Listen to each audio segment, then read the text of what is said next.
Miraç sadece binlerce yıl önce yaşanmış mucizevi bir olay değil, Hı hı. aynı zamanda senin için, yani her birimiz için kişisel bir yükseliş yol haritası olabilir. Gelin bu haritayı biraz açalım. Senin miracın ne anlama gelebilir onu bir konuşalım. Bence de. Zaten metnin en çarpıcı yanı da bu. Bu kadar büyük, bu kadar teolojik bir kavramı alıp doğrudan bizim kişisel deneyimimize indiriyor. Evet, birebir bize konuşuyor sanki. Aynen. Diyor ki senin miracın bedenen göklere çıkmak falan değil. O başka bir şey. Seninki ruhen bir hicret etmek. Hicret etmek. Yani. Evet, bir göç. Seni aşağı çeken o gündelik dertlerden, o bitmek bilmeyen hırslardan, kaygılardan sıyrılıp insan olmanın onurunu hatırlamak, yüksek bir makama talip olmak. Ve bu soyut yükseliş fikrini alıp çok somut bir eyleme bağlıyor, namaza. Tam olarak. Namaz, müminin miracıdır diyor. Yani her Allahu Ekber dediğinde sanki süflü olandan yani aşağı olandan ulvi olana bir basamak çıkıyorsun gibi bir fikir var. Bu çok etkileyici. Çok etkileyici, kesinlikle. Ama işte tam da burada kritik bir soru soruyor.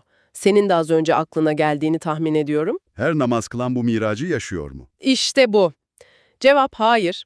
Diyor ki namaz bir araç, bir potansiyel. Ama o potansiyeli kullanabilmek için bir ön şart var. Arınma. Arınma.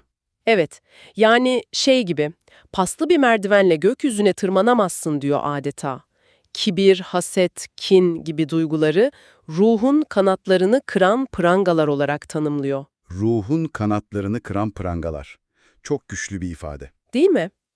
Bu prangalardan kurtulmadan o yükselişin mümkün olmadığını vurguluyor. Peki bu prangalar sadece bu bildiğimiz büyük klasik günahlar mı yoksa hani modern insanın daha sinsi prangalarına da bir gönderme yapıyor olabilir mi? Ne gibi mesela? Şey gibi sürekli gelen bildirimler, sosyal medyadaki o bitmeyen kıyaslama hali, gelecek kaygısı bunlar da ruhun kanatlarını kıran şeyler değil mi aslında? Harika bir nokta. Bunları doğrudan saymıyor ama ben davasından vazgeçmek derken tam da bu modern egolara dokunuyor bence. Anladım. Yani kendini merkeze koyduğun her şey aslında o pranganın bir parçası oluyor. Ve arınma için sunduğu formül de bu. Tevbe ile kalbi yıkamak ve benden çıkıp ona yönelmek. Zaten şu cümle her şeyi özetliyor. Kalbinde ne kadar yer açarsan semada o kadar yer bulursun. Bu çok güçlü bir fikir. Kalbi temizlemek bir nevi hazırlık yani. Peki, diyelim ki bu hazırlığı yaptık. Bu yolculuğun sonunda bizi ne bekliyor? Bu yükseliş bilincinin hayata yansıması ne oluyor? Çok net 3 yansıması var. Birincisi ümit. Ümit. Evet, en zor, en dibe vurduğun anda bile yalnız olmadığını, bir gücün sana şah damarından daha yakın olduğunu hissetmek. İkincisi sorumluluk.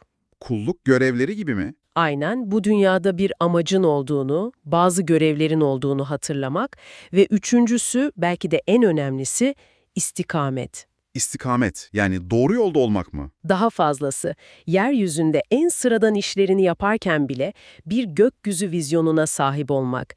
Yani attığın her adımda daha büyük bir anlam aramak, her işte onun rızasını gözetmek. Bu kulağa gerçekten büyük bir dönüşüm gibi geliyor. Peki bu yolculuk ne zaman başlıyor? Belli bir anı, bir tetikleyicisi var mı bunun? Var, hem de çok basit anlar. Metnin en can alıcı sorusu da bu zaten. Bizim miracımız ne zaman başlar? Ve cevap? Şu durduğun an veya en önemlisi kendi içine dönüp ben kimim, nereye gidiyorum sorusunu samimiyetle sorduğun an. Yani o soruyu sormak bu kadar büyük bir yolculuğu başlatmaya yetiyor mu gerçekten? Evet, yetiyor. Çünkü o soruyu samimiyetle sormak zaten o ben davasından vazgeçmenin ilk adımıdır. Senin miracın o an başlamış demektir. Anlıyorum. Yani Miraç, takvimde bir güne sıkışmış bir anma değil aslında, her an kapısı çalınabilecek kişisel bir yolculuk daveti. Tam olarak bu. Metnin son cümlesi de bu fikri mühürlüyor ve üzerinde düşünmen için sana harika bir alan bırakıyor. Neydi o cümle? Diyor ki, unutmayalım ki göklere çıkmak için merdivene değil, kanat çırpacak tertemiz bir kalbe ihtiyaç vardır. Vay be. Yani o modern prangalar neler ve o temiz kalbe ulaşmak için bugün atabileceğin ilk küçük adım ne olabilir?